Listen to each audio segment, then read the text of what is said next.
If A is to B is to C வந்து 2:3:5ன்னு சொல்லிட்டாங்க. அதாவது ஏவும் பியும் சியும் எந்த விகிதத்தில் இருக்குன்னா 2p இங்கே நான் வந்து அந்த பொதுவாக எக்ஸ்ன்னு எடுப்போம், அவன் எக்ஸ்ன்னு கொடுத்துருக்கனால நான் பின்னு எடுத்துக்கிறேன். 3p 5p அப்படி எழுதிக்கலாமா? இந்த விகிதத்தில் இருக்குதுன்னு சொல்லிட்டாங்க. அப்போ இது ஏ, இது பி, இது சி. அப்புறம் என்ன சொல்லியிருக்காங்கன்னா HCF of A comma B வந்து எக்ஸ்ன்னு சொல்லிட்டாங்க. அதாவது ஹெச்சிஎஃப்னா ஆஃப் ஏபினா இங்கே 2p 3p இருக்கு இல்லையா, இதோட ஹெச்சிஎஃப் கண்டுபிடிச்சி உங்களுக்கு என்ன வரும்? பின்னு வரும். கரெக்டாக அந்த பி வந்து எக்ஸ்ன்னு கொடுத்துட்டாங்க. அப்போது நம்ம இந்த எக்ஸ்னே எழுதிக்கலாம். இது 2x 3x 5x. ஓகே, இதுதான் கொடுத்துருக்காங்க. உங்களை என்ன கேட்குறாங்கன்னா 2b மைனஸ் இங்கே பாருங்கள் 2b minus 3a plus 4c இதுக்கும் இதோட வேல்யூக்கும் வந்து உங்களுக்கு ஹெச்சிஎஃப் கேட்குறாங்க. 2b எப்படி கண்டுபிடிக்கலாம்? இங்கே பாருங்கள் பி, இதுதான் பி. கரெக்டாக பி என்ன வருதுக்கு 2 × 3xனா 6xன்னு வருமா? 6x.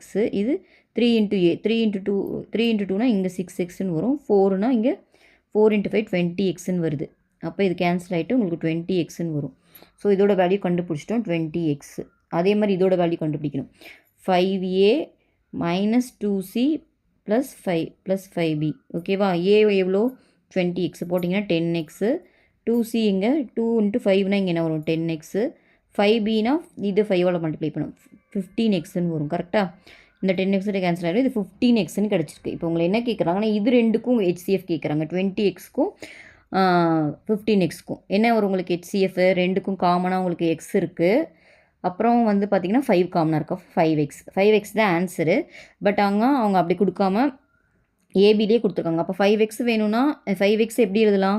சின்னு எழுதலாம். ஆனால் சி வந்து ஆன்சரில் இல்லை. அப்படி இல்லைனா ஏ ப்ளஸ் பி எழுதலாமா? ஏன்னா இங்கே பாருங்கள் ஏவை நம்ம 2ன்னு எடுத்திருக்கோம், பிஏ 3aன்னு எடுத்திருக்கோம். 2 + 3 5xன்னு வருதா? அப்போ ஏ ப்ளஸ் பி தான் இந்த சம்மோட ஆன்சர். சின்னு மட்டும் கொடுத்துருந்தாங்கன்னா நம்ம அதை கூட சூஸ் பண்ணலாம். இப்போது இங்கே கொடுத்துருக்குற ஆன்சரில் ஏ ப்ளஸ் பி தான் வரும். ஓகேவா?